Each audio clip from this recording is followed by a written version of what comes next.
귀한 찬양 감사드립니다. 나사렛에서 북동쪽으로 약 5km 정도 떨어진 지점에 갈릴리 가나라는 그런 마을이 있었습니다. 이 마을에 어느 집에서 혼인잔치가 벌어졌습니다. 이 잔치집에는 예수님과 그의 제자들도 이렇게 초청을 받아서 갔습니다. 그리고 그곳에는 예수님의 어머니도 계셨습니다. 아마 예수님의 어머니가 그곳에 계시고 또 음식 준비하는 일에 관여했던 곳으로 가서 예수님의 친척이 되는 그런 집이 아닌가 싶습니다. 혼인잔치가 시작되어서 한참 이제 분위기가 무르익어 가고 있는데 갑자기 문제가 생깁니다. 잔치집에 포도주가 다 떨어져 버린 겁니다. 포도주는 당시 사회에서 일상적인 그런 생활 음료였습니다. 특별히 잔치를 할 때 이렇게 흥을 돋구는 없어서는 안 될 아주 중요한 그런 음료였습니다. 그런데 이 포도주가 떨어져 버린 거죠. 잔치를 준비하면서 빈틈없이 잘 준비했는데 너무 많은 손님이 몰려와서 그런지 아니면 사람들이 너무 많이 마셔서 그런지 몰라도 포도주가 다 바닥이 나게 된 겁니다. 우리나라는 혼인잔치를 하면 보통 하루 정도 하죠. 대부분은 몇 시간 만에 잔치를 후다닥 끝내는 걸 볼 수 있습니다. 일생이 가장 중요한 결혼식 단 30분 만에 끝내죠.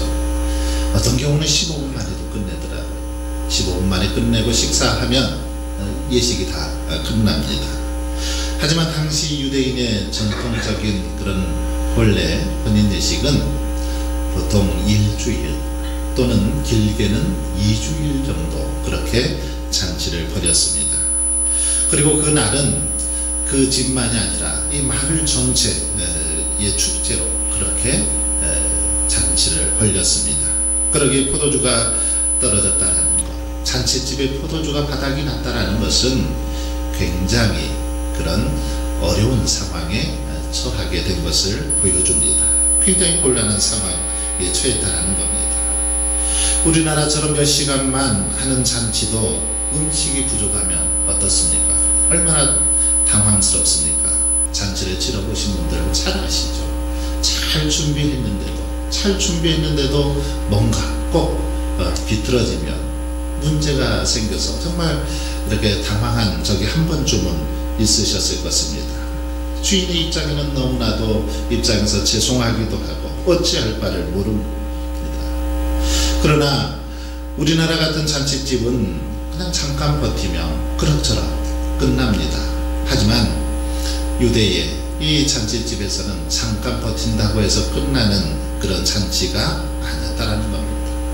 우리나라처럼 뭐 가게가 있어서 마트가 있어서 얼른 달려가서 필요한 것을 사다가 급하게 대체하면 되겠지만 당시 사회 속에서는 그런 형편도 되지 못했습니다. 여러분, 우리가 살아가다 보면 호사다말하고 꼭 좋은 일이 있은 후에 좋지 못한 일이 겹치는 것을 볼 수 있습니다. 좋은 일이 있은 다음에 어려움이 생기는 경우들이 종종 있더라는 거죠. 오늘 가나 혼인집에도 잔칫날 위기가 닥쳐왔습니다. 어려움이 닥친 거죠. 그러나 본문에 보면 포도주가 떨어진 사실을 알아챈 예수님의 어머니는 재빨리 이것을 예수님에게 와서 알립니다. 예수님께 알리면서 이것을 예수님께서 해결해 달라는 그런 요청입니다. 3절에 보시면 예수의 어머니가 예수에게 이르되 저들에게 포도주가 없다 하니, 여러분, 어떤 문제 앞에서 그 문제를 해결하기 위해서 가장 좋은 방법, 바로 그 방법을 오늘 본문 속에서 우리가 배울 수 있습니다. 예수님의 어머니는 잔치집에 포도주가 없다는 사실을 알고 가장 먼저 예수님에게 알렸습니다. 예수님께 달려왔습니다. 여러분, 그렇습니다. 우리가 인생 가운데 어려움을 만날 때, 어떤 문제를 만날 때 그것을 해결할 수 있는 가장 좋은 방법, 그것은 그 문제를 가지고 예수님께 나가보는 것입니다. 예수님께 가장 먼저 그 문제를 알리는 것입니다. 그리고 그 문제에 대해서 어떻게 해야 될지 도움을 요청하는 것, 구하는 것, 기도하는 것, 이것이 문제 해결의 가장 좋은 방법이라는 것입니다. 물론 예수님께서는 전지전능하신 분이기에 잔치집에 포도주가 떨어졌다라는 사실 다 아셨습니다. 그러나 그럼에도 불구하고 우리들이 그 문제를 가지고 예수님께 나아가는 것 참 중요합니다. 예수님은 우리의 문제 다 아십니다. 지금 우리에게 필요한 것이 무엇인지, 우리의 형편이 어떤 상황에 있는지 다 아시더라는 겁니다. 그러나 그럼에도 불구하고 우리의 문제를 가지고 주님께 나아가서 요청하는 것, 도와달라고 간구하는 것 참 중요하다라는 사실입니다. 예수님의 어머니는 예수님께 그 문제를 해결해 줄 것을 요청했습니다. 그런데 예수님의 반응은 아주 시큰둥합니다.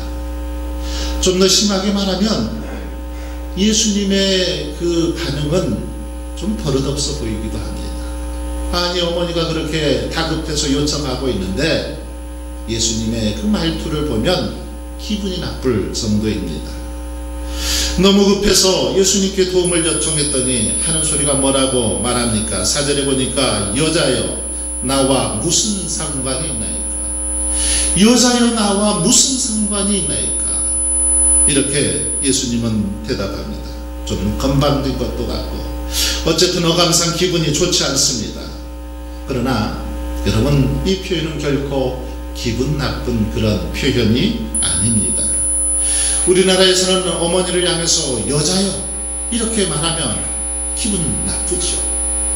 하지만 헬라어로 이 여자여라고 번역된 단어 귀나이라는 그 원어인데, 이 원어는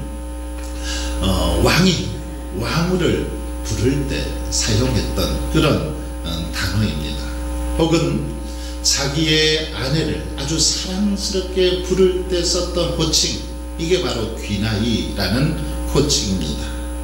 예수님은 이 호칭을 다른 곳에서도 사용하시죠. 십자가에 달려 돌아가시면서 이제 죽으시기 전에 자신의 어머니를 향해서 그렇게 말씀하십니다. 여자여 보소서 당신의 아들이니이다. 여자여 보소서 아들이니이다. 여기서도 그렇게 말씀하고 있는 걸 볼 수 있습니다. 부드럽고 사랑스러운 그 호칭으로 여자여 보소서 아들이니이다 말씀하셨다라는 겁니다. 이처럼 여자여라는 호칭은 조금도 불손하거나 거친 의미가 담겨 있지 않습니다. 오히려 한없는 사랑을 내포하고 있는 그런 호칭입니다. 예수님은 여자여라고 말씀하신 후에 그렇게 말씀하시죠. 나와 무슨 상관이 있나이까? 내 때가 아직 이르지 아니하였나이다. 여러분, 이 말이 무슨 말입니까? 무슨 말입니까? 이 말은 예수님께서 어머니의 요청을 아주 공손한 어투로 거부하고 있는 겁니다. 이 말은 지금은 신적인 권능으로서 부족한 포도주를 해결할 때가 아닙니다. 아직은 내 때가 아닙니다. 그렇게 지금 말하고 있는 것입니다. 즉 예수님께서 메시아 되심을 공식적으로 드러낼 때가 아직은 아닙니다. 그러니 지금은 기적을 베풀 수 없습니다 라고 그렇게 말하는 의미입니다. 이렇게 예수님은 자신의 때가 되지 않았음을 밝히면서 어머니의 부탁을 거절합니다. 그러나 이런 예수님의 모습에도 불구하고 예수님의 어머니는 끈질기게 아주 집요하게 부탁을 하고 있습니다. 물러서지 않습니다. 오히려 예수님의 어머니는 하인들에게 이렇게 부탁을 합니다. 너희에게 무슨 말씀을 하든지 그대로 하라. 너희에게 무슨 말씀을 주님께서 하시든지 너희는 그대로 하라. 이렇게 말합니다. 이렇게 말할 수 있는 이유 뭘까요? 이렇게 말할 수 있는 것은 예수님의 어머니는 반드시 예수님께서 자신의 부탁을 들어줄 거라는 확신이 있었기 때문입니다. 예수님께서 어떤 일이 있어도 자신이 부탁한 대로 이 부족한 포도주를 채워주실 것이라는 확신이 있었기 때문에 하인들에게 이렇게 말했던 것입니다. 여러분, 여기서 예수님의 어머니의 간절한 믿음을 보게 됩니다. 예수님의 어머니는 끝까지 포기하지 않았습니다. 예수님이 그렇게 말씀하셨음에도 불구하고 물러서지 않고 간절히 사모하며 이 문제를 해결해 달라고 그렇게 요청하고 있다라는 것입니다. 야곱이 약복강가에서 천사와 씨름하면서 내게 축복하지 않으면 절대 놓아주지 않겠다라는 그 심정으로 지금 예수님 앞에 그렇게 매달리고 있는 어머니의 모습을 볼 수 있습니다. 여러분, 바로 이런 자세야말로 우리가 기도할 때 필요한 자세인 줄 믿습니다. 우리는 어떤 것에 대하여 기도할 때 이런 자세로 기도해야 됩니다. 반드시 주님께서 응답해 주실 것을 믿고 확신하고 기도해야 된다는 것입니다. 주님은 확신 없는 기도에 결코 응답해 주지 않습니다. 반드시 고쳐 주실 것을 믿고 해결해 주실 것을 믿고 구할 때, 그럴 때 우리 주님은 응답해 주신다라는 것입니다. 정말 어머니의 말대로 이제 조금 있자 예수님은 그것을 해결해 주시기 시작합니다. 어머니의 믿음대로 해결해 주시기 시작합니다. 하인들에게 돌 항아리 6에 물을 아기까지 채우라고 명하십니다. 돌 항아리는 유대인의 정결 예식을 위해서 집 입구에 그렇게 놓여져 있었습니다. 유대인들은 밖에서 외출을 하고 이렇게 집에 돌아왔을 때나 또는 식사 전후에 손을 씻기 위해서 돌 항아리에다가 물을 넣어두는 그런 관습이 있었습니다. 이런 유대인들의 정결 예식은 단순히 어떤 위생적인 차원이라기보다는 종교 의식적인 의미가 훨씬 더 강했습니다. 그들은 밖에서 돌아다니면서 부정한 것, 이런 것들을 만지거나 접촉하게 되면 이것을 제거하기 위해서 바로 이 물에 손을 씻고 집 안으로 들어왔다라는 것입니다. 이 용도로 바로 돌 항아리를 집 입구에 그렇게 놓아둔 것입니다. 6개의 돌 항아리가 있었는데 그것은 하나에 보통 2~3통 드는 그런 항아리였습니다. 물이 2~3통 들어가는 정도면 약 70리터에서 100리터 정도의 물이 들어갈 수 있는 크기였습니다. 이 항아리 6이 있었는데 이 항아리에 예수님께서 물을 채우라고 명하십니다. 그러자 하인들은 예수님의 어머니가 너에게 무슨 말씀을 하시든지 그대로 하라 라는 그 말을 기억하면서 항아리에 물을 채웁니다. 그대로 순종했다는 거죠. 여러분, 하나님께 순종하기보다 사람들에게 순종하는 거 어려울까요? 쉬울까요? 어떻습니까? 하나님께 순종하는 것이 쉽습니까? 사람들에게 순종하는 것이 쉽습니까? 저는 사람들에게 순종하는 것이 더 어렵다라고 생각이 됩니다.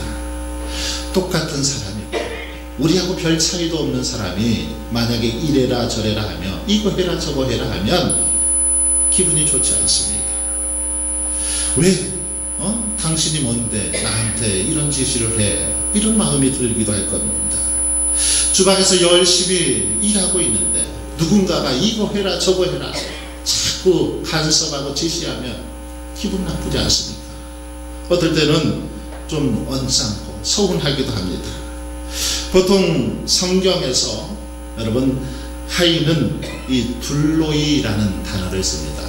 하인이라고 할 때 둘로이라는 단어를 쓰는데 이 둘로이라는 단어, 이 하인은 주인에게 절대로 복종해야 했던 종이나 노예를 의미합니다. 주인의 말에 절대 복종해야 했던 종이나 노예, 이 하인을 가리켜서 둘로이라고 하죠. 그러나 오늘 본문에 쓰인 헬라어는 둘로이가 아니라 디아코노스라는 그런 단어를 씁니다. 이것은 어떤 말이냐면 이런 노예나 종이 아니라 일을 돕기 위해서 도와주는 사람들을 의미할 때 말합니다. 즉 우리가 어떤 일을 할 때 도우미로 그렇게 와서 도와주는 사람을 가리키는 단어가 이 디아코노스라는 단어입니다. 이들은 종이나 노예가 아니었고 이를 도와주러 온 사람들입니다. 어쩌면 이들의 입장에서 보면 예수님의 어머니의 말은 기분 나빴을지 모릅니다. 자기들도 지금 잔치집에 일을 도와주러 왔는데 예수님의 어머니가 나서서 이거 해라 저거 해라 그렇게 말하면 기분 나빴을 수 있었을 겁니다. 열심히 알아서 일하고 있는데 이렇게 명령하면 기분 나쁘죠. 아니 급하면 자기가 할 것이지 왜 나한테 이래라 저래라 해 하고 따질 수도 있었을 것입니다. 불평하고 투덜거릴만 합니다. 같은 교회에서 봉사하면서 이런 문제 때문에 상처를 받기도 하고 서운해하기도 하는 모습들을 종종 볼 수 있습니다. 그런데 오늘 본문 속의 하인들은 그렇진 않습니다. 예수님의 어머니의 말에 그대로 순종합니다. 예수님의 그 어머니 말에 그대로 순종합니다. 여러분, 보통 우리는 순종을 말할 때 하나님께 대한 순종만을 말하죠. 하나님께 대한 순종만 생각합니다. 그러나 오늘 본문에 보면 윗사람들에게 순종하는 것도 아주 중요한 것임을 보여주고 있습니다. 윗사람의 말, 그 사람의 말에 순종하는 것도 중요하다라는 사실을 보여줍니다. 여러분, 왜 우리가 윗사람에게 순종해야 됩니까? 왜 부모에게 순종해야 되고 상사에게 순종해야 됩니까? 왜 가정에서 남편에게 순종해야 합니까? 그것은 하나님께서 그들에게 그 권위를 세워주셨기 때문입니다. 다윗은 이 사실을 잘 알았습니다. 그래서 사울왕을 죽일 여러 번의 기회가 있었지만 다윗은 사울을 죽이질 않습니다. 하나님께서 세우신 권위, 그것을 인정했기 때문입니다. 하나님께서 사울을 왕으로 세워주신 그 권위에 자신이 대항할 수 없었기 때문에 그렇게 했다라는 것입니다. 하나님께서 판단하시고 심판하시도록 다윗은 하나님의 손에 맡겼던 것이죠. 여러분, 모든 권위 하나님으로부터 주어집니다. 그래서 바울은 로마서 13장 1절에 보면 각 사람은 위에 있는 권세들에게 복종하라. 권세는 하나님으로부터 나지 않음이 없나니 모든 권세는 다 하나님께서 정하신다. 이렇게 말씀하고 있습니다. 우리가 볼 때 부당한 명령 같고 잘못된 지시임에도 불구하고 그 명령에 따라야 하는 것, 그를 그 자리에 세우신 분이 하나님이시기 때문이라는 겁니다. 그러므로 그 권위를 무시하고 반항하지 말라고 말씀하는 겁니다. 아론과 미리암은 모세가 구수 여인을 취한 것에 대해서 비방했습니다. 이것은 모세의 판단과 권위에 대한 도전이었습니다. 그래서 하나님께서는 그 모세를 비방하는 미리암에게 나병이 들도록 하는 것을 볼 수 있습니다. 어쩌면 우리가 보기에는 미리암의 행동 전혀 문제될 것 같지 않습니다. 당시 이스라엘 백성들은 이방인들과 결혼하는 것, 이것을 금기시했기 때문에 그렇게 미리암이 얼마든지 말할 수도 있었을 것 같습니다. 그런데 그것을 하나님께서는 용납하지 않으셨다라는 것입니다. 모세를 비방하는 미리암을 향해서 오히려 하나님께서 책망하시더라는 것입니다. 무슨 말일까요? 이것은 하나님께서 판단하실 일이지 미리암 너가 알아서 할 일이 아니라는 말씀입니다. 여러분, 그러기에 우리는 때로 윗사람들이 어떤 말을 지시한다 해도 그 명령에 순종할 수 있기를 바랍니다. 하나님의 말씀에 전적으로 위배되지 않는 한은 순종하는 게 복이라는 것입니다. 오늘 본문의 이 사실을 우리에게 잘 가르쳐 주고 있습니다. 오늘 본문의 하인들은 예수님의 그 어머니의 말에 전적으로 순종합니다. 그래서 예수님의 어머니가 말한 것을 기억하며 예수님께서 시키신 대로 항아리에 물을 채웁니다. 채우되 아기까지 가득 채우는 것을 볼 수 있습니다. 그리고 물을 이제 항아리에 가득 채우고 나니 이제는 떠서 연회장에게 가져다 주라고 말씀합니다. 여러분, 여기서 논리적이고 합리적인 사람들 같으면, 아니 저 같으면 그렇게 한번 따져볼 수 있을 것 같습니다. 아니 주님, 이러려면 처음부터 그냥 물가에서 물 떠서 바로 연회장에게 갖다 주면 될 것을 왜 항아리에 채웠다가 그물을 떠서 갖다 주라고 합니까? 왜 두 번 일하게 하십니까? 따질 것 같습니다. 그런데 하인들은 따지질 않습니다. 불평하지를 않습니다. 손이 10개라도 서빙하기도 바쁜데 신경 쓸 게 한두 가지가 아닌데 항아리에 물을 채우라고 하더니 이제는 그 물을 떠서 연회장에게 갖다 주라고 하니 신경낼 만도 한데 하인들은 그렇게 행동하지 않다라는 것입니다. 그들은 불평하거나 따지지 않았습니다. 계산해보지 않았습니다. 하인들은 이 방법이 더 좋은 것 같은데, 아니 이것이 더 효과적인 것 같은데 그렇게 따지질 않았다라는 것입니다. 그저 말하는 대로 그대로 따랐습니다. 하인들은 시키는 대로, 주님이 시키는 대로, 그 어머니가 시키는 대로 그대로 그 명령에 순종합니다. 그래서 물을 떠서 연회장에게 가져다 줍니다. 그런데 여러분, 항아리에서 물을 떠서 연회장에게 갖다 주었더니 아주 놀라운 기적이 나타납니다. 8절을 보십시오. 이제는 떠서 연회장에게 갖다 주라 하심에 갖다 주었더니 이 말을 강조하고 있습니다. 갖다 주었더니 놀라운 기적이 나타납니다. 어떤 기적이 나타납니까? 연회장은 그 물을 맛을 본 후에 그렇게 말합니다. 보통 먼저 조국 포도주를 내고 취한 후에 좋지 않은 것을 내는데 이 집은 더 좋은 포도주를 내놨다, 그렇게 칭찬합니다.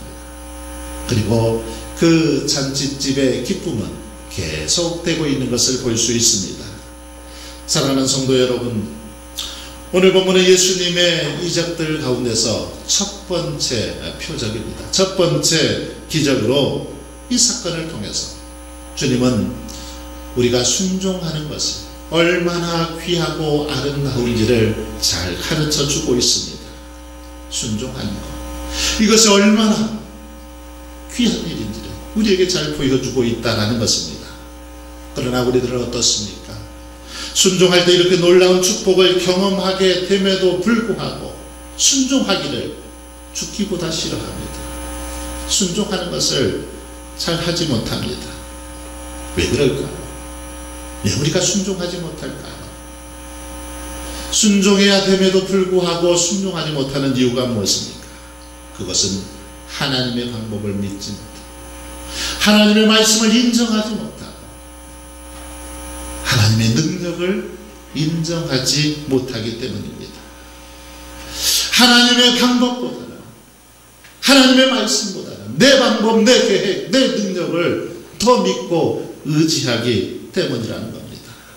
하나님의 권위를 무시하고 인정하지 않기 때문에 순종하지 못하더라는 것입니다.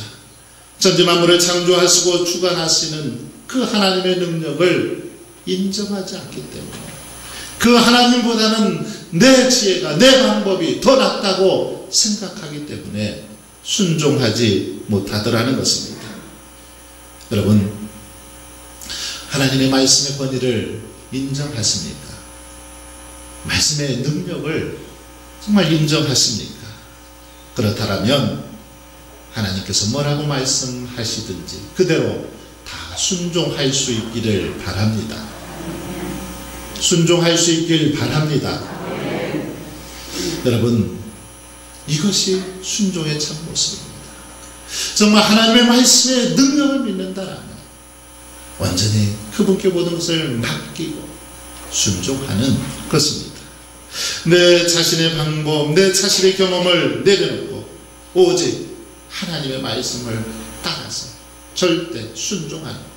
이것이 오늘 우리가 가져야 할 믿음의 모습이라는 것입니다. 때로는 도무지 납득할 수 없는 방법을 제시하고 명령한다 할지라도 하나님의 명령이라면 순종해야 한다라는 것입니다.